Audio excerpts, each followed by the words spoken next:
ஆசிரியர்கள் கைது தொடர்பாக இபிஎஸ் கண்டனம் தெரிவித்துள்ளார். கொடுத்த வாக்குறுதியை நிறைவேற்ற வக்கில்லை எனில் அதனை ஒப்புக்கொள்ளுங்கள் என இபிஎஸ் கண்டனம் தெரிவித்துள்ளார். கூடுதல் விவரங்களோடு இணைகிறார் நமது செய்தியாளர் ராஜேஷ். வணக்கம் ராஜேஷ். வணக்கம். ஆசிரியர்கள் கைது செய்யப்பட்டிருப்பதை கண்டித்து எதிர்க்கட்சித் தலைவர் எடப்பாடி பழனிசாமி அறிக்கை ஒன்றை வெளியிட்டிருக்கிறார். அதில் திமுக அரசு 2021 கொடுத்த தேர்தல் வாக்குறுதியை ஏன் நிறைவேற்றவில்லை என்று அவர் கேள்வி எழுப்பியிருக்கிறார்.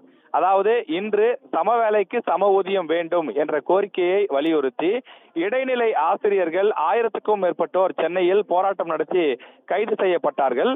அந்த போராட்டத்தை வலியுறுத்தி அந்த போராட்டத்தை சுட்டி காண்பித்து எதிர்க்கட்சித் தலைவர் எடப்பாடி பழனிசாமி அறிக்கையை வெளியிட்டிருக்கிறார்.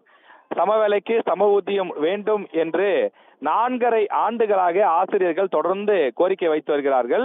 திமுக அரசு தொடர்ந்து நாங்கள் இதனை செய்து கொடுக்கிறோம் என்று வாக்குறுதி கொடுத்துவிட்டு தற்போது வேடிக்கை பார்ப்பது பாசிச போக்கு என்றும் வெட்கக்கேடானது எனவும் எதிர்க்கட்சித் தலைவர் எடப்பாடி பழனிசாமி குறிப்பிட்டிருக்கிறார். கொடுத்த வாக்குறுதியை நிறைவேற்றவில்லை எனில் அதனை ஒப்புக்கொள்ளுங்கள் முதலமைச்சர் ஸ்டாலின் அவர்களே என்றும் அவர் குறிப்பிட்டிருக்கிறார். ஆசிரியர்கள் மீதான அராஜக போக்கை உடனடியாக கைவிட வேண்டும் எனவும் திமுக அரசை வலியுறுத்தி கேட்டுக் கொள்வதாக அவர் குறிப்பிட்டிருக்கிறார். திமுக கொடுத்த தேர்தல் வாக்குறுதியான எண் 311 அதனையும் குறிப்பிட்டு இது நீங்கள் கொடுத்த வாக்குறுதி தானே, திமுக கொடுத்த வாக்குறுதியை ஏன் நிறைவேற்றவில்லை என்றும் எதிர்க்கட்சித் தலைவர் எடப்பாடி பழனிசாமி கேள்வி எழுப்பியிருக்கிறார்.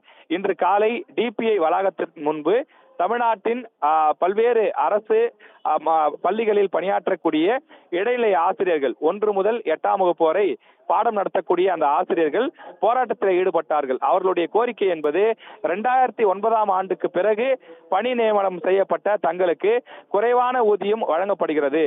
அதே பள்ளியில் 2009க்கு முன்பு பணியில் சேர்ந்தவர்களுக்கு அதிகமான ஊதியம் கிடைக்கிறது.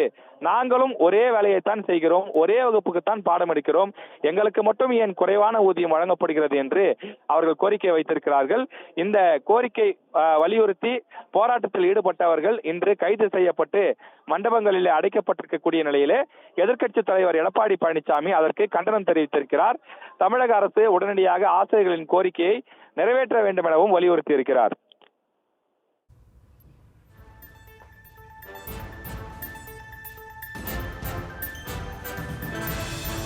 விவரங்களுக்கு நன்றி ராஜேஷ்.